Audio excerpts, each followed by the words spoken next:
अवधूत चिंतन श्री गुरुदेव दत्त स्वामी महाराज की जय. छत्रपती शिवाजी महाराज की जय. एका सेवेकरी ताईंनी प्रश्न केला होता की आम्ही खूप सेवा करतो. ते म्हणत होते की ते खूप गुरुचरित्र पारायण करता, नवनाथ पारायण करता, सगळ्या सेवा करता, पण ते दुःखी का बरे? खूप जण दुःखी असता. खूप जण म्हणता की आम्ही खूप सेवा करतो पण आमची कामं होतच नाही. आपले कामं होत नाही ते पूर्वसंचितामुळे असतं, लक्षात ठेवा.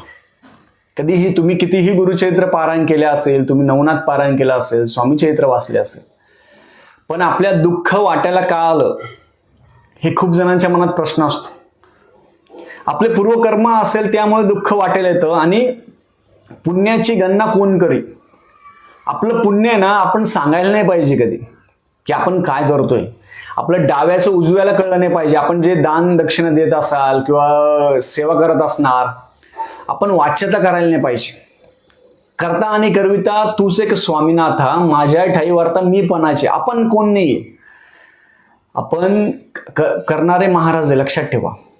आणि नामस्मरण आपण खूप पारायण केले, सगळ्या केल्या, तरी पण तो माणूस दुःखी असतो. मी खूप जण बघितले, खूप सेवेकरी बघितले की खूप दुःखी येते, पण ते महाराजांना सोडत नाही.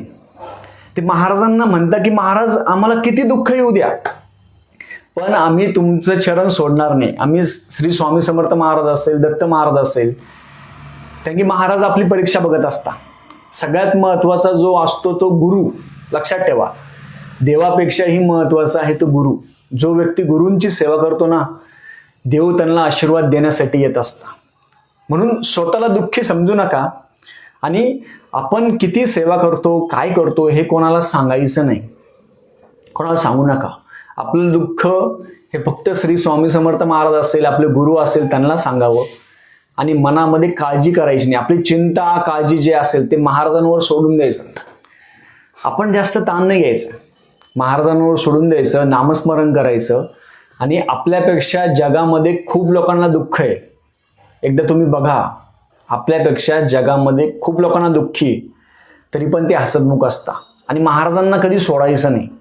आपण सुखात असलो ना तर महाराजांपासून दूर जातो, पण दुःखामध्ये असलो महाराजांपासून आपण जवळ असतो, लक्षात ठेवा. सुखामध्ये कोणी येत नाही. आता खूप जण बघतोय मी, सुखी झाले, आनंदी झाले, ते महाराजांपासून दूर जातात. ते खूप जण दूर जातात, त्यांना महाराजांची आठवण पण येत नाही. पण जे दुःखामध्ये असतात ते महाराजांना धरून ठेवतात. म्हणून सुख असो दुःख असो, महाराजांच्या चरणापासून दूर जायचं नाही.